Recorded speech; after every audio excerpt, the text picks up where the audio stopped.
Students, आज हम लोग अप्लाइड मैकेनिक्स के एक चैप्टर की बात करते हैं जिसका नाम है जनरल कंडीशंस ऑफ इक्विलिब्रियम, संतुलन के सामान्य प्रतिबंध। वैसे तो हम लोग सभी चैप्टर में इसकी बात किए हैं, जैसे फोर्सेस, फ्रिक्शंस, कपल, मोमेंट, जितने भी चैप्टर हम लोग पढ़े हैं सब में इसकी बात किए हैं। फिर भी जब सिलेबस के अकॉर्डिंग एक चैप्टर दिया हुआ है तो उसको हम लोग डिस्कस कर लेते हैं। तो जनरल कंडीशंस को जानने से पहले कुछ इंपॉर्टेंट फैक्ट की बात करते हैं जो हम लोग सभी जानते हैं। तो पहला फैक्ट है कि किसी दृढ़ पिंड पर लगे 3 या 3 से अधिक समतलीय बल मतलब बेटा कि एक ही प्लेन में लगने वाले फोर्सेस हम लोग डिस्कस किए हुए हैं सभी क्लास में।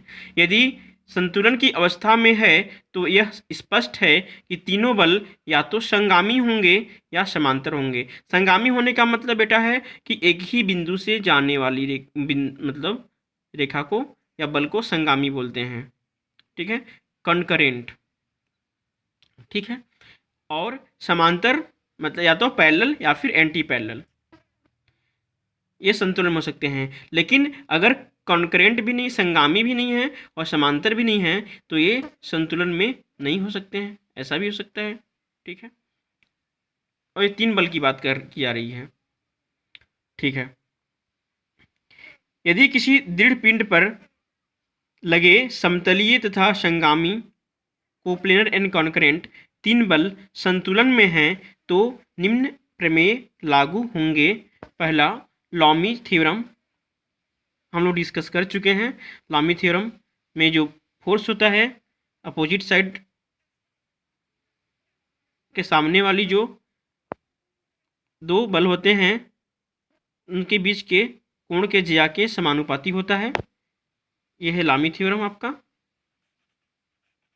F1, F2, F3, इसके सामने अगर अल्फ़ा है, F2 के सामने बीटा है और F3 के सामने गामा है तो F1 upon sine alpha is equal to F2 upon sine beta is equal to F3 upon sine gamma.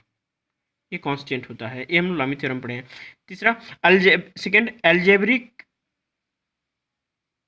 Some of components of all forces in two perpendicular direction must be zero separately। सभी बलों के घटकों के बीजगणितीय योग दो लंबवत दिशाओं में अलग अलग शून्य होता है। इसको हम लोग देखते हैं। मान लीजिए दो लंबवत दिशाएं क्या है, एक्स और वाई है, ठीक है। एक फोर्स है एफ जो एक्स पॉजिटिव एक्स एक्सिस से थीटा कोण बना रहा है, जिसका दो घटक हो जाएगा F1 cos theta, F1 sine theta, ठीक है बेटा। दूसरा कोई बल है F2 जो निगेटिव एक्स एक्सिस से थीटा कोण बना रहा है, जिसका दो कंपोनेंट हो जाएगा, एक वाई में हो जाएगा F2 साइन थीटा, दूसरा एक्स में हो जाएगा F2 कॉस थीटा। तीसरा एक फोर्स है बेटा F3 जो पॉजिटिव एक्स एक्सिस से थीटा कोण बना रहा है, तो F3 cos theta x direction में, F3 sine theta Y direction में। अब हम लोग ये कह रहा है कि अलग अलग लंबवत दिशाएं मतलब एक्स और वाई में, तो एफ एक्स में जो सभी बल हैं इनका जो सम है, मतलब इसमें जो एक्स में बेटा F1 cos theta, F3 cos theta और F2 कॉस थीटा, इनका अलजेब्रिक सम मतलब जो प्लस के साथ है प्लस के साथ रहेगा, जो माइनस है माइनस के साथ रहेगा। ये जो योग है शून्य होना चाहिए। तो सिग्मा एफ एक्स करेंगे बेटा तो F1 cos theta plus F3 cos theta, क्योंकि हम लोग पॉजिटिव एक्स डायरेक्शन में जा रहे हैं तो पॉजिटिव ले रहे हैं। निगेटिव में जाएंगे तो ये माइनस हो जाएगा, तो minus F2 cos theta is equal to 0।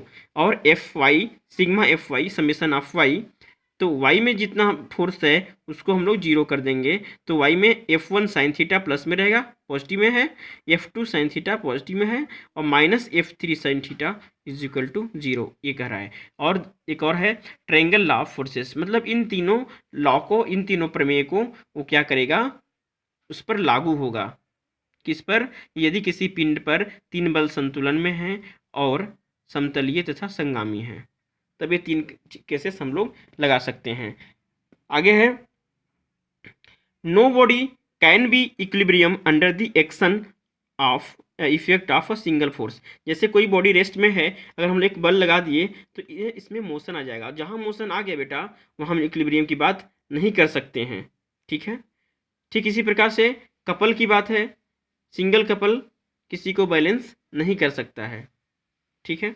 Couple मान लीजिए ये है, इसको हम लोग रोटेट, एक कपल इधर दे दिए हम लोग P, इधर दे दिए P, तो इसमें क्या है, रोटेशन होगा, ठीक है, मतलब रोटेशनल मोशन होगा, लीनियर मोशन तो नहीं, रोटेशन होगा, तो यह क्या है, इक्विलिब्रियम में नहीं ला सकता है, इसमें लीनियर मोशन है, ठीक है। आगे, force and couple can not balance a body while they acted on या they या both acted on body simultaneously। कोई भी फोर्स है कपल किसी किसी क्या बॉडी को इक्विलिब्रियम में नहीं ला सकता है जब वो साथ साथ काम कर रहे हैं। जैसे एक ए बी है, कपल है, जिस पर एफ, एक सिरे पर एफ बल है, दूसरे सिरे पर एफ बल है, तो एक कपल फॉर्म कर रहा है। एक कपल क्या है, इसको एक रोटेशन दे रहा है, रोटेशनल मोमेंट दे रहा है। एक और फोर्स, अनदर फोर्स हम लोग F1 लगा दिए इस पर, तो क्या करेगा, ये इसको क्या करेगा, संतुलित नहीं कर पाएगा, बैलेंस नहीं कर पाएगा। पहले तो दोनों बल F और F बैलेंस था, लेकिन अब जो है F1 जो है इसको बैलेंस नहीं करने देगा, क्योंकि एक डायरेक्शन में फोर्स जो हो जाएगा F प्लस F1 हो जाएगा, और दूसरे डायरेक्शन में केवल F रहेगा, तो ये कपल फॉर्म ही नहीं होने देगा, ठीक है। तो ये